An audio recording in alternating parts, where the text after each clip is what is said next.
Bon, tout d'abord, l'état des lieux. Moi, je dis que le Liban, il n'y a pas un État démocratique au Liban. Ce ne sont pas d'élections et d'autres. Deux, nous ne sommes pas aujourd'hui dans un État failli, dans un État voyou.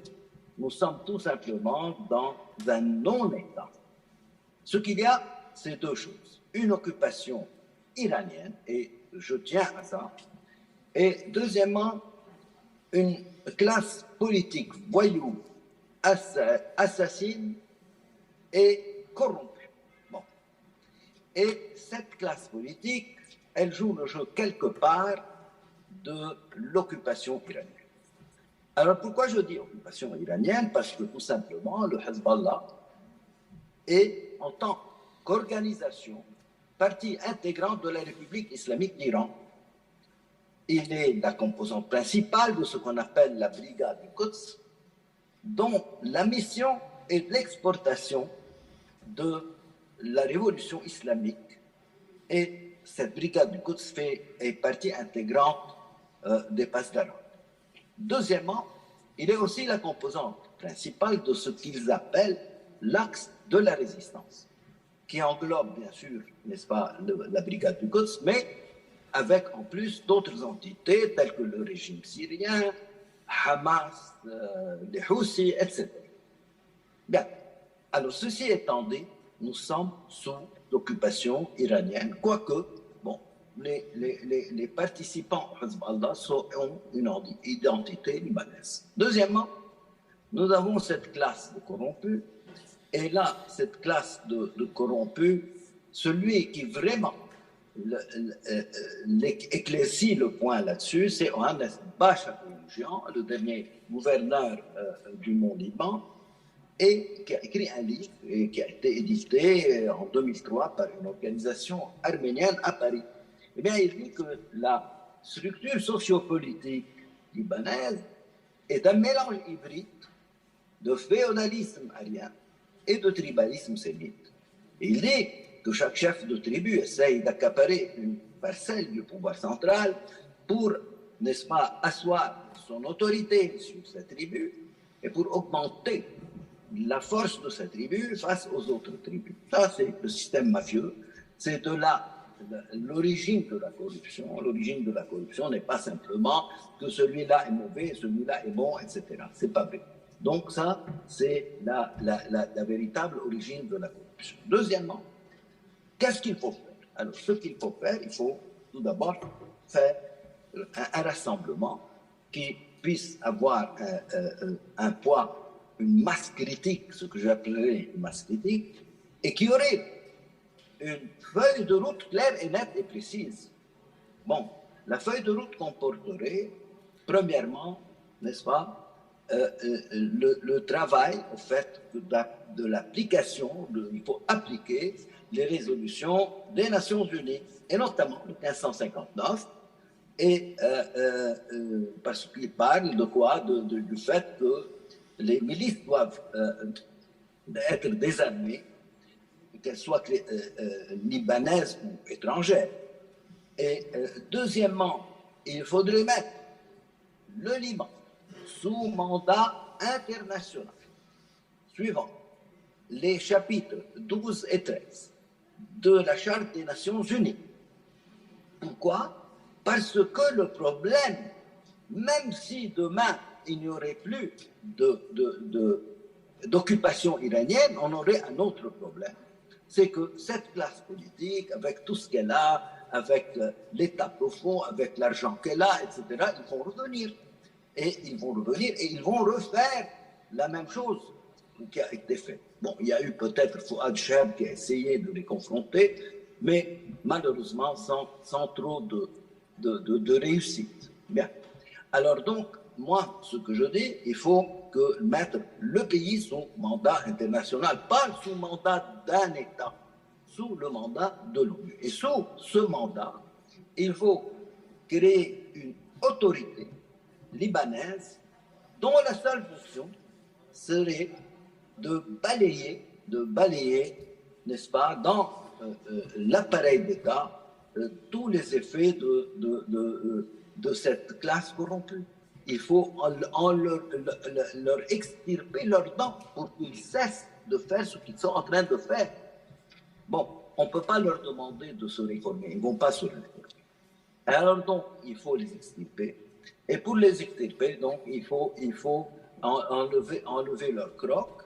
Et une fois que c'est fait, alors c'est à ce moment-là qu'on pourra retourner à l'exercice de la Constitution, élection, n'est-ce pas, présidentielle, formation du gouvernement, élection législative, etc., puis reformation de tout le pouvoir de l'État. C'est à ce moment-là que nos amis qui sont en train de penser au système politique pourraient, dans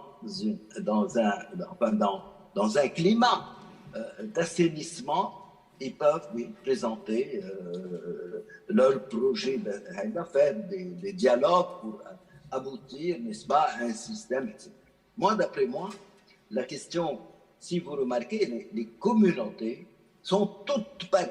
Ça veut dire que la question du leader communautaire, en fait, pour lui, la communauté, c'est un moyen de pouvoir, c'est tout. Mais est-ce qu'il représente vraiment la communauté? Non. Quelqu'un a dit, n'est-ce pas, a fait cette remarque quelque part. Moi, je consens à ça. Bon, voilà. Alors, je ne veux pas être trop tardé. Et donc, il vous reste 3 minutes. Aussi aux discussions. Voilà. Merci. OK, très bien. Merci beaucoup. Le fait qu'il y ait des élections sous occupation et sous les armes, ça ne signifie absolument rien. Moi, j'ai beaucoup d'amis chiites qui n'arrivent pas à s'exprimer. Et deuxièmement, c'est vrai pour le moment, avec toutes les armes, avec tout l'argent qu'ils ont, avec tout ce qu'ils font, oui, il y a une partie et notable des chiites qui sont avec le Hezbollah. Oui, mais c'est normal. Mais il ne faut pas partir pour dire bon, il n'y a pas d'occupation. Non, il y a une occupation. Et ceux qui disent qu'il n'y a pas d'occupation, c'est qu'ils veulent, n'est-ce pas, faire des politicailles à l'intérieur du Parlement, à l'intérieur du gouvernement. C'est pourquoi ils évitent de dire qu'il y a une occupation. Parce que sinon, ils seraient là, n'est-ce pas, à travailler avec l'occupation. OK, alors voilà ce que je voulais dire. Merci. Merci, M. Mehdi.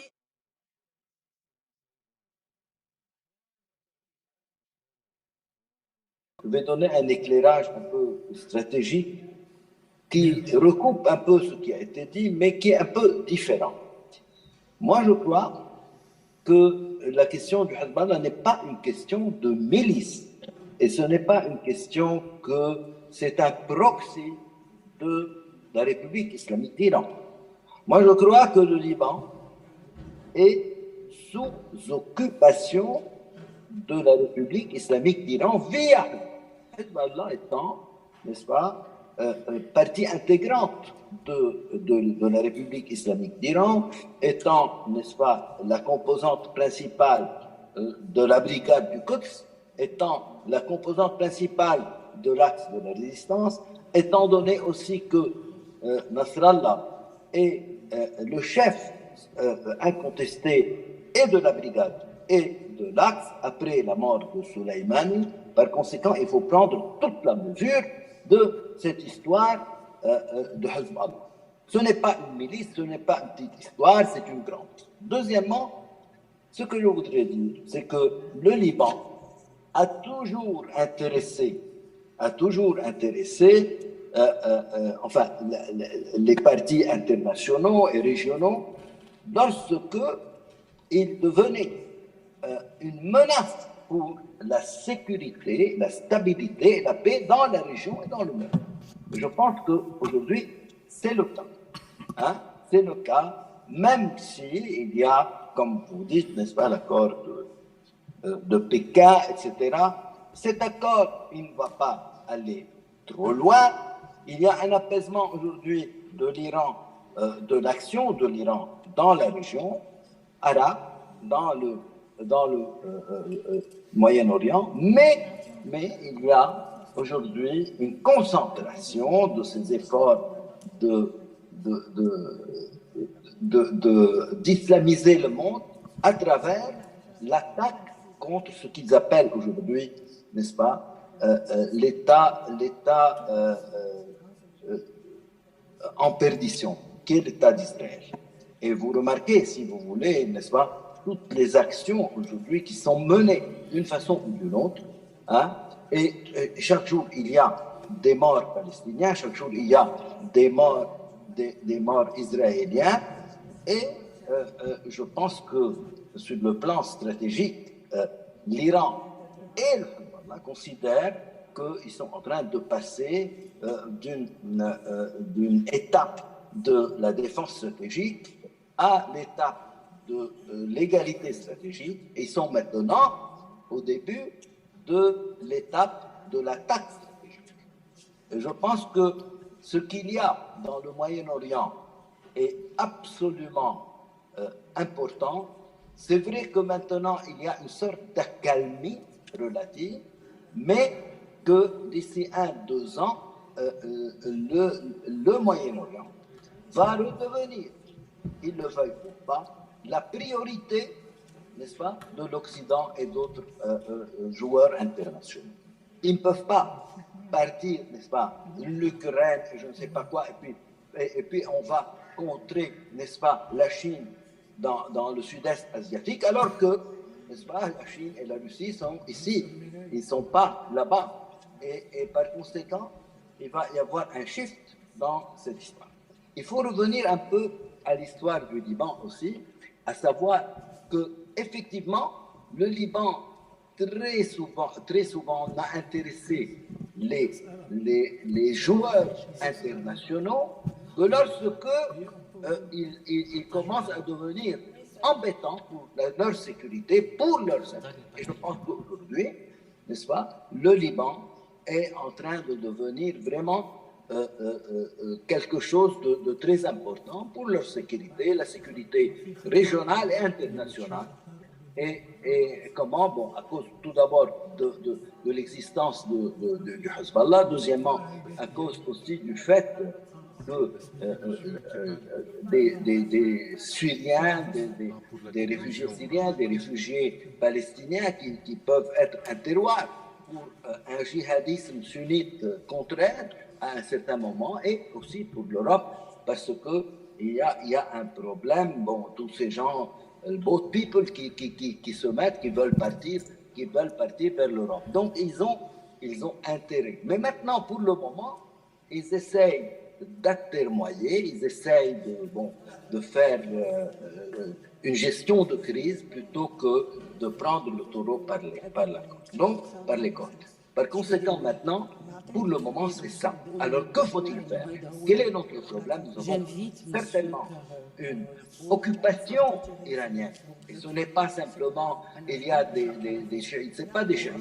Il y a bien sûr, quand on a une occupation aussi massive, n'est-ce pas? Bien sûr que la population chiite ne peut qu'élire, n'est-ce pas, les représentants de cette occupation, qu'ils considèrent comme étant quelque chose de positif. Mais n'oublions pas, nous sommes sous occupation. Et moi, je ne crois pas qu'aujourd'hui, il y a un État libanais. Le Liban vit une situation de non-État. Et il est faux de parler de démocratie. Il est faux de dire on va partir faire des élections. Bon, on a entendu tout le monde, n'est-ce pas, ce qu'on appelle l'opposition, parler des élections législatives, puis ensuite des élections présidentielles, puis en fin de compte, on est arrivé à qui? On est arrivé à Azrour, et qui ne va pas fonctionner. Et moi, d'après moi, le Hezbollah va finir par imposer le président qu'il veut. Et bon, enfin, ça c'est mon avis. Le président qu'il veut, ce n'est pas Sleiman Frangieh. Il va passer à Bassir. Et donc, il faut prendre tout ça en ligne de compte. Il faut savoir aussi que ce n'est pas un hasard, n'est-ce pas, que le 1459 a été rejeté. Il a été rejeté par ceux-là même malheureusement, et moi j'étais, n'est-ce pas, de l'alliance du 14 mars, moi j'étais un des fondateurs de Ornit Chahouane, et moi j'ai vécu toute cette histoire. C'était vraiment quelque chose d'horrible, parce que cette classe politique, elle tient à avoir du pouvoir. Et quand on veut du pouvoir, on commence à faire des concessions. Et la première concession, c'est de dire, n'est-ce pas, à la communauté internationale, eh bien, doucement, la question des milices et du désarmement des milices, ça a un rapport avec le vivre ensemble, etc. Le fait, c'est qu'on voulait les voix du Hezbollah. Et d'ailleurs, c'est parti vers quoi? Vers l'alliance quadripartite, avec Hezbollah, avec Amal, etc., pour avoir un nombre de députés, pour avoir du pouvoir, un pouvoir. Puis petit à petit, les erreurs immenses que le 14 mars a faites nous a fait arriver jusqu'au point où on en est aujourd'hui. Voilà. Mais moi, je suis un peu optimiste maintenant, en disant qu'il faut créer, n'est-ce pas, un rassemblement avec une certaine masse critique, parce que tous les opposants ne sont pas de vrais opposants, tous les opposants ne sont pas des vrais souverainistes, comme ils le prétendent, et on l'a vu. Et la question n'est pas de dire, moi je suis souverainiste, il s'agit de voir ce qu'il a fait, ce souverainiste et l'autre souverainiste, pendant X temps, n'est-ce pas? On ne peut pas venir vendre des rêves aux gens. Et parce que si on vend des rêves aux gens, ensuite il y a le ahbat, hein? Il y a le désenchantement. Moi je suis un réaliste, moi je dis qu'à un moment donné, bon, cette situation ne va pas partir ad vitam aeternam. Au contraire, moi je vois un changement dans la situation régionale et internationale dans les 2 années à venir. Je vois que l'Iran, n'est-ce pas, ne peut pas arrêter, n'est-ce pas, son projet d'islamisation du monde à travers, n'est-ce pas, sa base principale dans la région, qui est le Liban. L'histoire est aussi grande que ça. Ce n'est pas une question, bon, le Liban est bien, etc. Oui, il faut faire, n'est-ce pas, et ce qui a été fait, n'est-ce pas, avant le retrait syrien. Bon, le retrait syrien, c'était 2 choses. Bon, il y avait un mouvement, n'est-ce pas, qui exigeait le retrait syrien, mais il y a eu aussi, n'est-ce pas, le changement de la situation internationale, et surtout à partir du 9/11. La dernière minute, docteur Indy, très intéressant. La dernière minute pour nous orienter un peu, tirer l'essence de ce que vous avez dit. Une minute. Il faut faire un rassemblement qui est une masse critique, qui exige, premièrement, l'application des résolutions des Nations Unies, et notamment et en premier le 1559. Deuxièmement, de mettre le Liban sous mandat international, sous mandat, suivant, n'est-ce pas, les chapitres 12 et 13 de la Charte des Nations Unies, parce que le Liban vit dans une situation de non-État, et parce que son problème est profond, c'est qu'il est happé par une structure sociopolitique qui est un mélange hybride de féodalisme arien et de tribalisme sémite, comme l'a bien mis Ohannes Bachakoumjan, le dernier des gouverneurs du Mont Liban, n'est-ce pas, et dans un livre qui est apparu à Paris en 2003. Et c'est ça, notre problème n'est pas simplement une question de communauté, ce n'est pas, non, ils se ressemblent tous, que ce soit dans les communautés musulmanes ou dans les communautés chrétiennes, et avec une exception, c'est le Hezbollah, parce que Hezbollah n'est pas un parti libanais, parce que c'est une partie intégrante de la République islamique d'Iran.